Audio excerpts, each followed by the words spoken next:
You don't have to wander very far in Inverness or strike up many conversations to find somebody who has a lot to say about the A9 dualling, and I admit to being one of those people.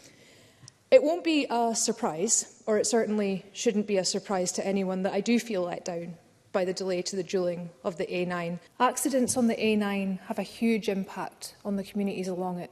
Not only have dozens of loved ones lost their lives, but every time there is an accident, people sit and worry that the person who is on their way home may be stuck in traffic or maybe in an ambulance.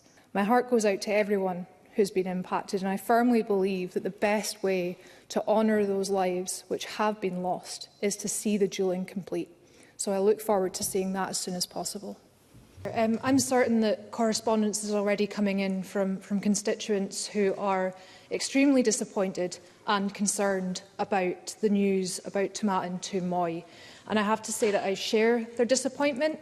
I can't overstate how difficult it will be for locals to believe that this project will be carried out in the face of another delay, and I hope that the Minister is able to provide assurance that the Scottish Government remains committed not only to this project but to the people of the Highlands amidst continued accidents and fatalities on the road that it has committed to dualling.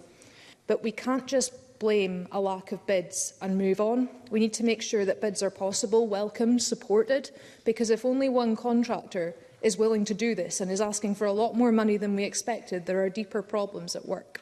And delays like the incredibly disappointing one on Tomatin to Moy, which came about due to procurement issues, were, as the report states, avoidable. Can she please give some more detail on how severely restarting the procurement process could delay the dualling of this stretch of road? And can she tell me whether there is an issue with the Transport Scotland procurement process which makes it unattractive to bidders? And what we need to see now from the Government is urgency on getting us back on track and clarity on how long it will take, because I don't want to come back here in 6 months and ask why the rerunning of the bidding process hasn't resulted in movement. And I want my constituents to have the confidence that they know what's going to happen from here on. It is important that we make it as easy as possible to drive that road safely. People have been let down, and the Government was not upfront about the timescale slippage as quickly as it could have been. So I really mean it when I say that it will be very, very difficult for Highlanders to believe that the Scottish Government is committed to the A9 and to them in the face of another delay. Can she speak to the potential for rail infrastructure improvements across my region, the Highlands and Islands, particularly the Highland Main Line, given its potential to reduce traffic and freight on the A9, where heavy loads can cause frustration and slower journeys? Considering both the massive carbon efficiency benefits and the fact that massive lorries carrying freight which could be transported by rail, not to mention the issues currently around who drives those lorries, are the cause of many issues on the A9. It is great to see mention of moving more freight onto our railways in the Government amendment. So my focus now will be, along with colleagues, continuing to attend those regular meetings with Transport Scotland and the Cabinet Secretary to oversee progress and raise those issues that constituents are still bringing to me, and making sure that my voice is one of those that sees the forthcoming process through.